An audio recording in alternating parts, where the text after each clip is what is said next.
I'm standing next to a 1971 green sparkle John Bonham drum kit. I worked with John Bonham in 1977 and 1979. I had the pleasure of going in the studio as well, and these drums were used on many sessions. The bass drum size is 14 by 26. The rack tom is 10 by 14. The floor tom is 16 by 16 and 16 by 18. He always used a metal Ludwig Superphonic 402 snare drum. Always metal, never chrome over brass. And he used a ching ring. He used a Ludwig Speed King pedal. John Bonham always played Paiste cymbals. And he started off with giant beat Paiste cymbals, and then he went to the 2002 cymbals. And he always used the Sound Edge 15-inch hi-hats. He always used the 18 medium crash. He always used a 24-inch ride, and he always used a 20-inch medium crash, sometimes an 18 medium crash as well over here.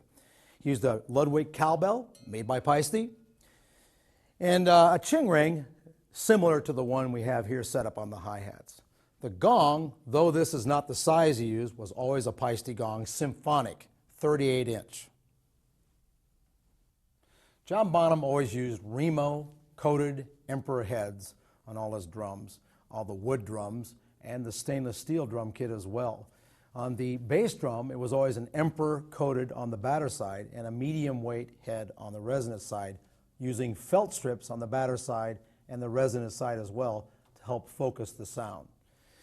On the rack tom was always an Emperor coated on the batter side, Ambassador coated on the bottom side. And that's the same for the floor toms. It was always an Emperor coated on the batter side, Ambassador coated on the bottom side of the drum.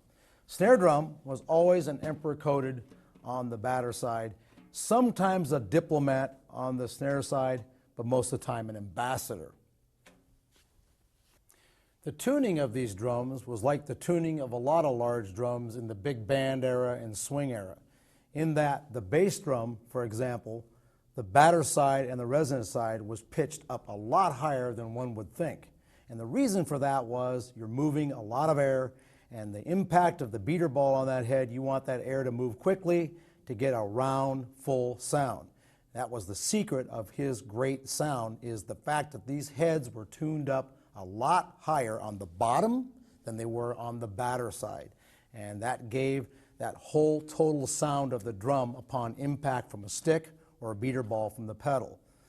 So on the rack tom, the actual pitch of the bottom head was, for a large drum like that, was pitched way up like you would hear a snare drum being tuned. And so hence that's the way the rest of the drums would go.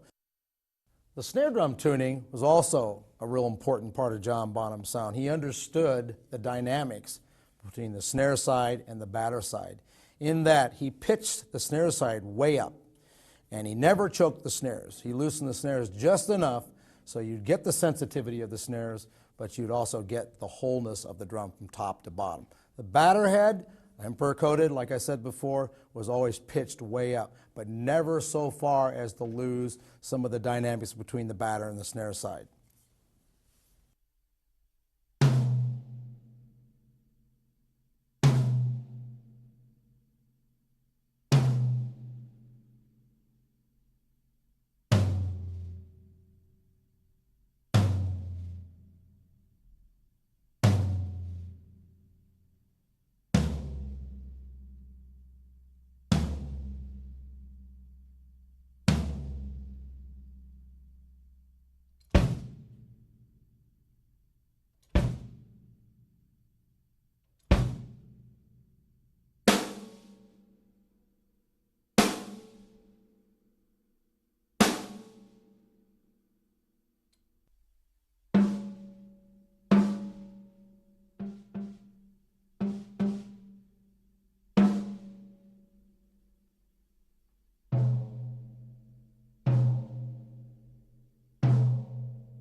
The mic setup you see here is almost identical to the mic setup used with John Bonham in all the studios.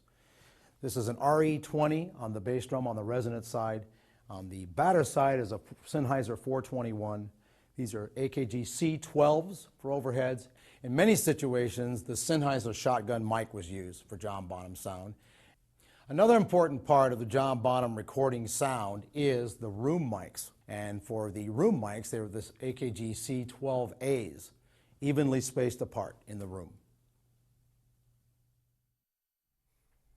I'd like to introduce my friend Mark Romans, who's a fantastic player and a good friend of mine, and just am really proud that he can represent the Bonham, the recording style, the sound with his playing.